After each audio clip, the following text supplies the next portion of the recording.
बहुत समय पहले दक्षिण दिशा में एक विशाल और समृद्ध राज्य था, जहां एक दूरदर्शी और न्यायप्रिय राजा राज करता था। उसकी प्रजा उससे बहुत प्रेम करती थी, लेकिन राजा के मन में एक चिंता हमेशा बनी रहती थी। उसके 3 पुत्र क्या भविष्य में राज्य को उतनी ही समझदारी से संभाल पाएंगे या नहीं?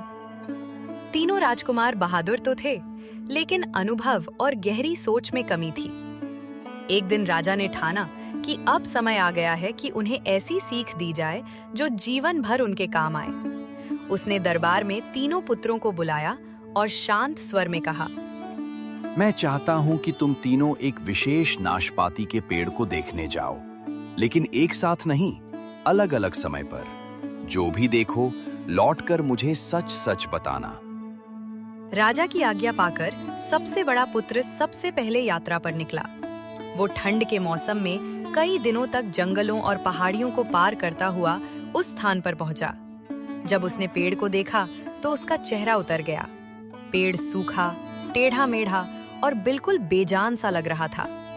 ठंडी हवाएं उसकी शाखाओं को हिला रही थीं, जैसे वो किसी बीते हुए समय की कहानी कह रहा हो। राजकुमार ने सोचा, ये कैसा पेड़ है? इसमें तो कोई जीवन ही नहीं। वो निराश होकर वापस लौट आया।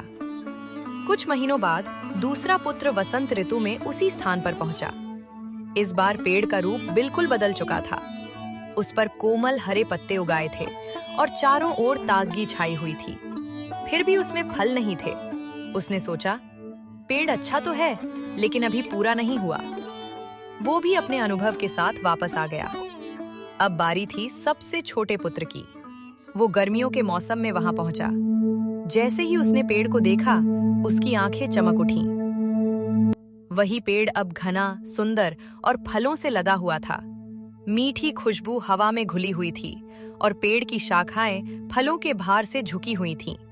उसने खुशी खुशी सोचा, ये तो अद्भुत है। इससे सुंदर पेड़ मैंने कभी नहीं देखा। वो उत्साहित होकर महल वापस लौटा। जब तीनों पुत्र दरबार में एकत्र हुए तो राजा ने उनसे पेड़ के बारे में पूछा। पहले पुत्र ने कहा, पिताजी, वो पेड़ तो बिल्कुल बेकार और सूखा है। दूसरे ने तुरंत कहा, नहीं पिताजी, वो तो हरा भरा है, बस उसमें फल नहीं है। तीसरे पुत्र ने मुस्कुराते हुए कहा, आप दोनों गलत हैं। वो पेड़ तो बहुत ही सुंदर और फलों से भरा हुआ है। तीनों अपनी अपनी बात पर अड़ गए और आपस में बहस करने लगे। राजा ने उन्हें शांत कराया और मुस्कुराते हुए कहा, पुत्रों, तुम तीनों ही सही हो।